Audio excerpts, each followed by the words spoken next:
2 Kings chapter 24. Today we finish 2 Kings.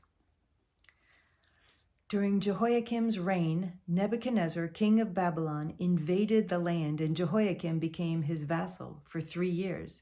But then he changed his mind and rebelled against Nebuchadnezzar. The Lord sent Babylonian, Aramaean, Moabite, and Ammonite raiders against him.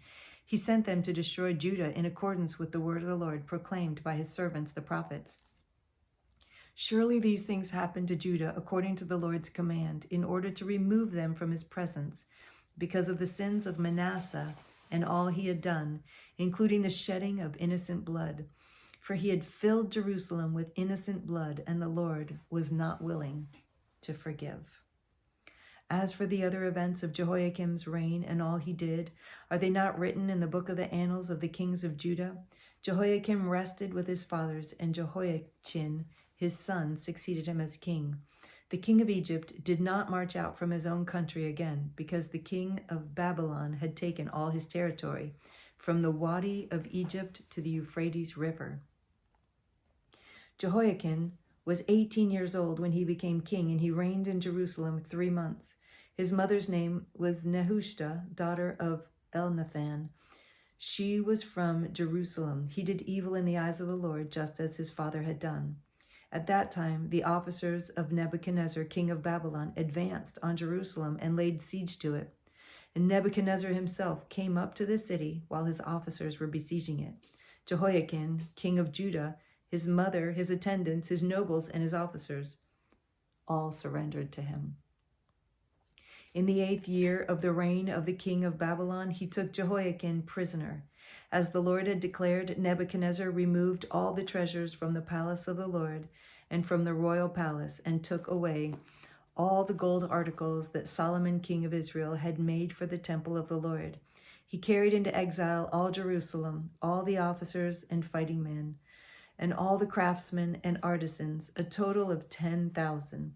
Only the poorest people of the land were left. Nebuchadnezzar took Jehoiakim captive to Babylon. He also took from Jerusalem to Babylon the king's mother, his wives, his officials, and the leading men of the land. The king of Babylon also deported to Babylon the entire force of 7,000 fighting men, strong and fit for war, and 1,000 craftsmen and artisans. He made Mattaniah, Jehoiakim's uncle, king in his place, and changed his name to Zedekiah. Zedekiah was 21 years old when he became king, and he reigned in Jerusalem 11 years. His mother's name was Hamutal, daughter of Jeremiah. She was from Libnah.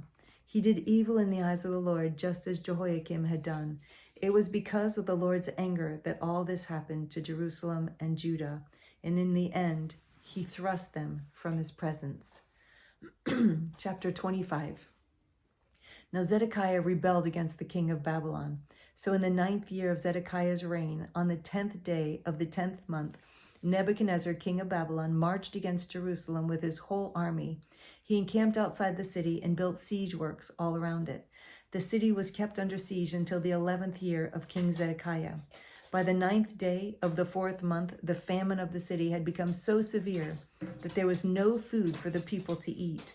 Then the city wall was broken through, and the whole army fled at night through the gate between the 2 walls near the king's garden, though the Babylonians were surrounding the city. They fled toward the Arabah, but the Babylonian army pursued the king and overtook him in the plains of Jericho. All his soldiers were separated from him and scattered, and he was captured. He was taken to the king of Babylon at Riblah, where sentence was pronounced on him. They killed the sons of Zedekiah before his eyes. Then they put out his eyes, bound him with bronze shackles, and took him to Babylon. On the 7th day of the 5th month, in the 19th year of Nebuchadnezzar, king of Babylon, Nebuzaradan, commander of the imperial guard and official of the king of Babylon, came to Jerusalem. He set fire to the temple of the Lord, the royal palace, and all the houses of Jerusalem, Every important building he burned down. The whole Babylonian army, under the commander of the imperial guard, broke down the walls around Jerusalem. Nebuzaradan, the commander of the guard, carried into exile the people who remained in the city, along with the rest of the populace and those who had gone over to the king of Babylon. But the commander left behind some of the poorest people of the land to work the vineyards and the fields. The Babylonians broke up the bronze pillars, the movable stands, and the bronze sea that were at the temple of the Lord, and they carried the bronze to Babylon. They also took away the pots, shovels, wick trimmers, dishes, and all bronze articles used in the temple service. The commander of the imperial guard took away the censers and sprinkling bowls, all that were made of pure gold or silver. The bronze from the 2 pillars, the sea, and the movable stands which Solomon had made for the temple of the Lord was more than could be weighed. Each pillar was 27 feet high.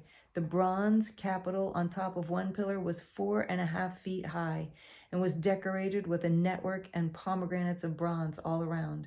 The other pillar, with its network, was similar. The commander of the guard took as prisoners Seraiah, the chief priest, Zephaniah, the priest next in rank, and the 3 doorkeepers.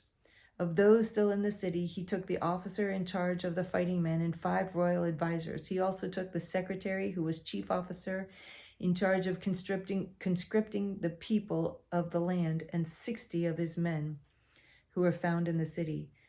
Nebuzaradan, the commander, took them all and brought them to the king of Babylon at Riblah. There at Riblah, in the land of Hamath, the king had them executed. So Judah went into captivity away from her land. Nebuchadnezzar, king of Babylon, appointed Gedaliah, son of Ahikam, the son of Shaphan, to be over the people he left behind in Judah. When all the army officers and their men heard that the king of Babylon had appointed Gedaliah as governor, they came to Gedaliah at Mizpah. Ishmael, son of Nethaniah, Johanan, son of Kareah, Seraiah, son of Tanhumeth, the Netophathite, Jazaniah, the son of the Mechathite, and their men. Gedaliah took an oath to reassure them and their men. Do not be afraid of the Babylonian officials, he said. Settle down in the land, serve the king of Babylon, and it will go well with you. In the 7th month, however, Ishmael, son of Nethaniah, the son of Elishama, who was of royal blood, came with 10 men and assassinated Gedaliah and also the men of Judah and the Babylonians who were with him at Mizpah. At this, all the people from the least to the greatest, together with the army officers, fled to Egypt for fear of the Babylonians. In the 37th year of the exile of Jehoiakim, king of Judah, in the year Evil-Merodach became king of Babylon, he released Jehoiakim from prison on the 27th day of the 12th month. He spoke kindly to him and gave him a seat of honor higher than those of the other kings who were with him in Babylon. So Jehoiakim put aside his prison clothes and for the rest of his life ate regularly at the king's table. Day by day, the king gave Jehoiakim a regular allowance as long as he lived. That's interesting. And that's the end of 2 Kings. Tomorrow we start 1 Chronicles.